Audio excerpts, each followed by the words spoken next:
Good evening. Again, nice to see you.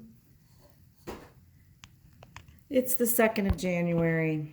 Oh, I wanted to show you the spread. So we ended last night and I'd gone through the central part of our Celtic cross spread and promised that I would get back to you later to complete the full reading. And remember, we asked the cards the question, what is coming for feminism and queer folk and all those who love us in 2020? So in 2020, we wanted to get the full kit of vision, sort of a forecast for the year. So this is what our spread landed with last night, as you remember. And I'm going to just briefly, let me put you down here. Let's briefly just talk you through what happened. So again, if you want to remember, our first card in this Celtic spread is us in the moment. So us asking the cards, asking the universe, whatever powers you believe in, what question that we want answered. We are the querents, so to speak. So we got the Three of Pentacles. And if you remember, that is a very stable card as far as folks who know what they're doing as far as their trade is concerned. So I felt good about it from my perspective because as someone who's a scholar and now learning tarot as part of my toolkit for thinking about the planet and my life in it and perhaps our lives in it, I was excited about this because I felt like maybe I'm on the right path, and I hope that you feel that way too. So if you've been struggling over the last several years or last 4 years, 3 years specifically, perhaps this is a good sign for us. We're on our right path at this moment. And if we're thinking as feminists as a group, queers as a group, and this solidarity and collective consciousness, we're all together and we all have the tools and skills that we need. This card showed up, the Emperor, which is the number 4 in the major arcana. And this card symbolizes stability, power, aid, protection, a great person, conviction, and reason. And then I'm looking at the old Rider-Waite tarot deck when I use that word reason. So I would say probably someone who knows who they are, knows how to work the system, is powerful, of course. And as you can see with his feet firmly planted on the cement or whatever, the marble of his castle, he is rooted in who he is. And I think this is a force that could be seen as negative. Perhaps it's the patriarchy and it's rooted and it's not going anywhere.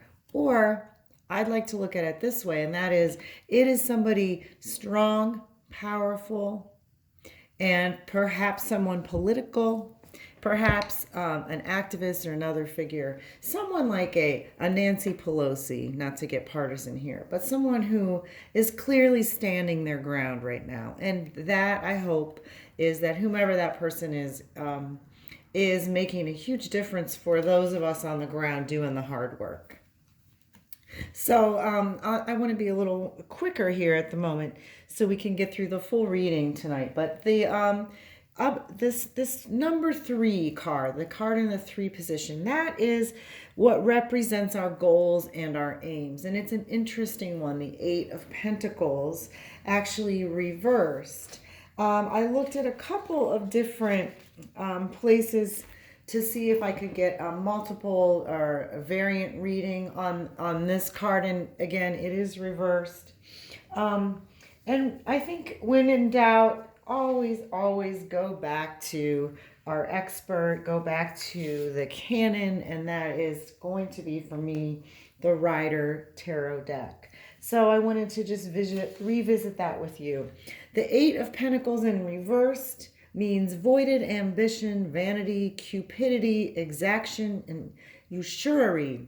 And I kept thinking about this card because I think of it as sort of the way in which maybe feminists and queers have allowed some of their ideals to be taken by capitalism and rebooted for them in a different form and sold to them. In my work, I talk, for instance, about the Spice Girls, and the Spice Girls being like this reimagining of the radical riot girl movement. Right? I mean, that's a simple one that many of you might resonate with many of you, because many of us still know the Spice Girls.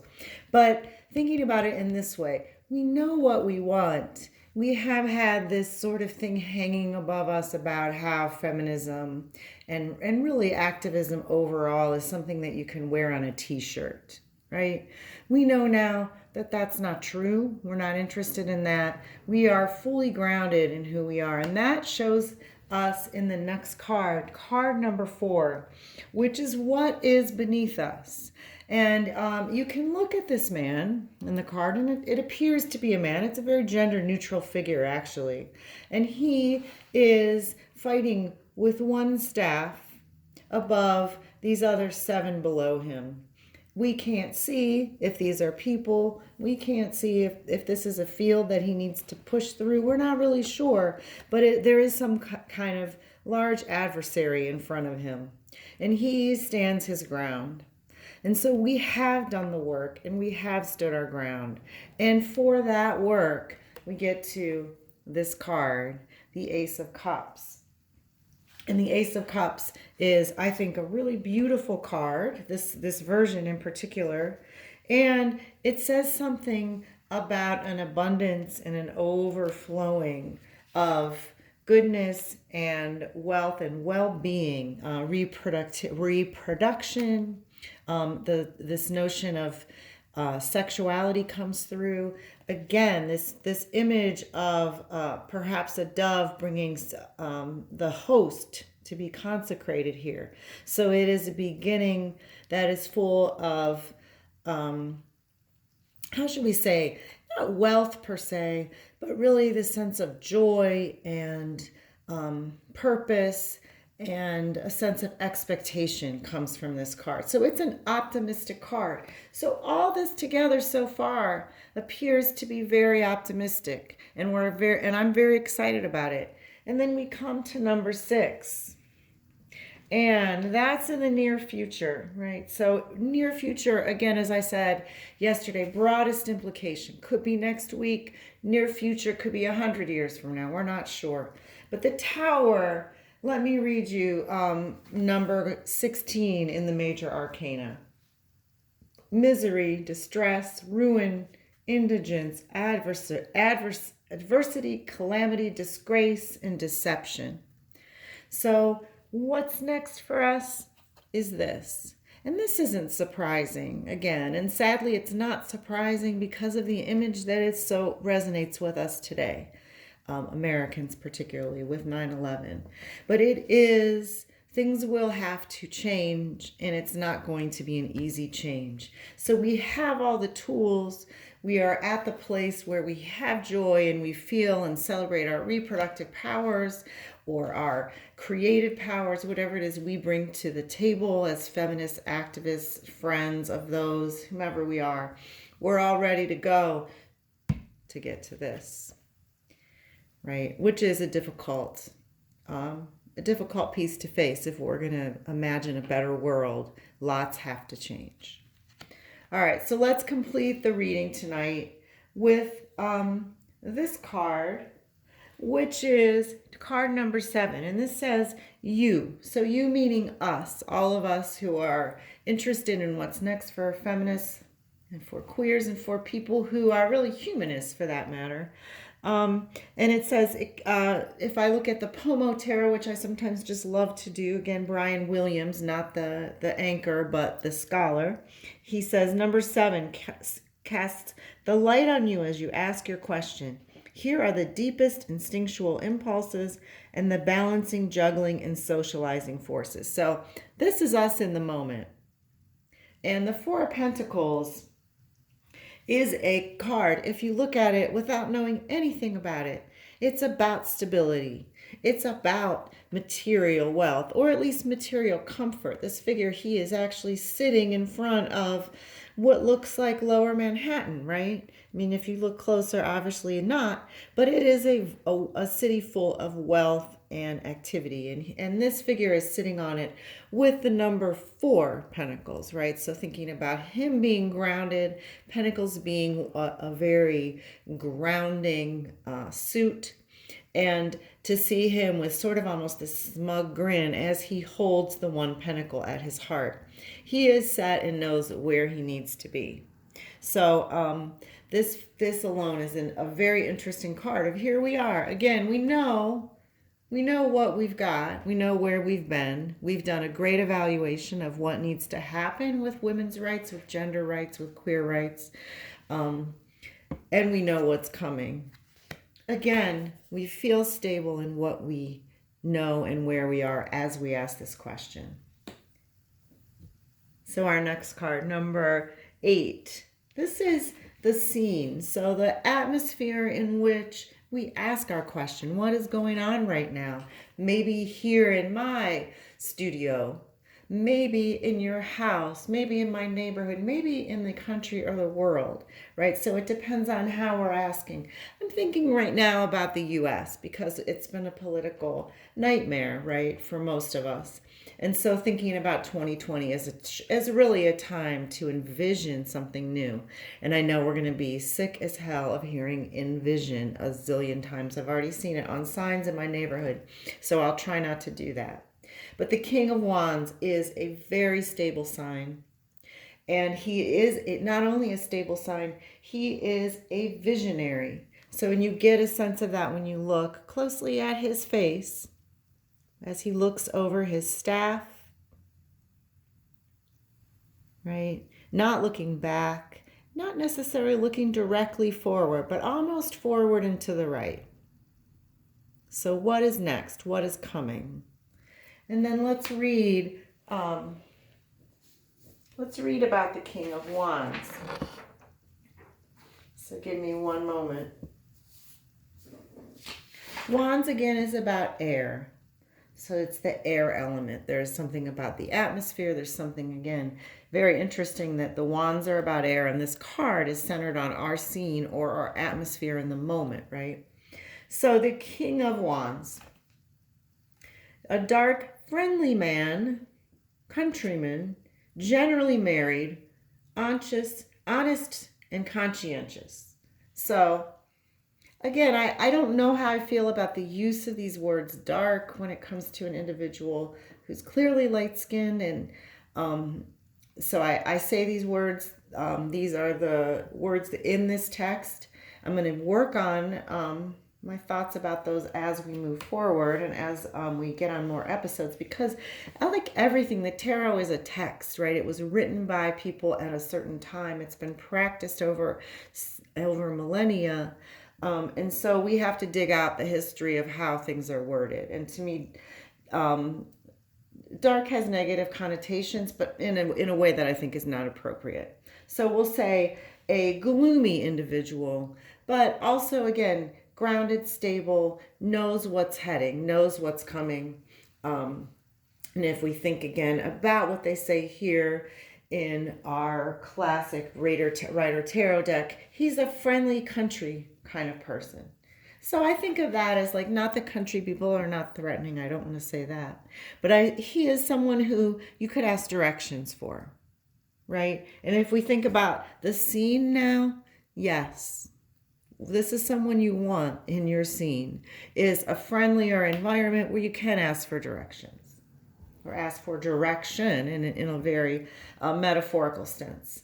Another interesting card, Cups again. So fecundity, birth, rebirth, regeneration, having enough, feeling safe and confident in that you can kind of sit back and take a look at the world and not feel like you have to be in the mix, but can be evaluating it.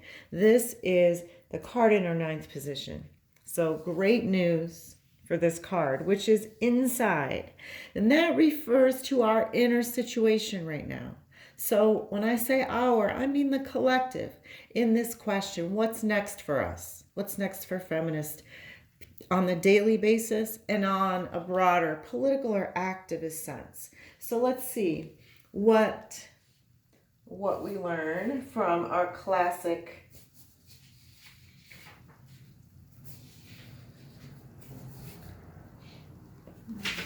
and we want to take a look again at him. Notice as the Rider-Waite deck tells us, these cups are very stable, very well ordered. Our figure is going away into not necessarily a retreat, but he is going in with the full knowledge and the full moon, right? The full cycles of the moon. So this may be an older individual. This may be an older politician, a well-seasoned politician, for instance, Michelle Obama kind of figure. These are the people that come to mind. And certainly if we think about our leaders, the people politically who have stood up for us, this person comes to mind. Michelle Obama, the Nancy Pelosi's, the Elizabeth Warrens, etc. Know their stuff. So this is what our inner situation is. Again, revealing that we know where we are. This is the worrisome card, of course, because this is the work that we all do, many of us, every day. Finally, the outcome or the final payoff is the King of Swords. And let's take a look at Williams and see what he says about the King of Swords. So if you're just enjoying and looking at the art of the card, you'll see not only is this individual seated on a kind of throne, but one that appears to have a butterfly above it, several butterflies, some kind of sickle, so freedom and productivity are inherent here. He is brandishing his sword, and you really want to think about swords in relationship to fire. So fire being things happening, things being a bit chaotic, but things being having an outcome because someone worked very hard for them. So in the end, it looks to me, through all of the sources that I've looked at for this reading and just some reflection that I've done over the last day, that this figure, the King of Swords, is going to play a role not unlike our Emperor, right? So these two stable characters, and I do like that both of them have some sort of phallic symbol almost, clearly the King of Swords, but the Emperor as well, a phallus that in his hand looks like the woman symbol, right? So perhaps this one is more of an ally, and this one is more of someone who will fight for us with the King of Swords. So if I could quickly summarize, I will say, I think we have all the tools we need to move forward, to do things like keep laws off of our bodies, to do things like up the wage so that women, men from all racial identities and all social classes make the same for the same work. These are the things that are front and center for all women. So not just some women, but all. And it looks to me, based on our reading, that we just need to keep doing what we're doing. And that is working hard on a daily basis, making the personal a political thing. So not allowing sexist and racist comments to go unchecked. And on the bigger level, right? So writing your congresspeople, writing books that counter these narratives that are harmful for us. And maybe it's smiling across the table at someone at a restaurant who you haven't met before, right? So there are these little things we can do every day. And everything that we're doing as feminist activists, as queer activists, as people of color who are fighting as allies for all causes, this is our biggest challenge, and we know it's coming.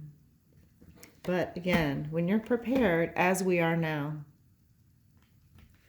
a lot can be accomplished. So we'll turn that one over. Thanks for being here, and we'll see you soon for episode 2 of Dr. Witch's Feminist Tarot.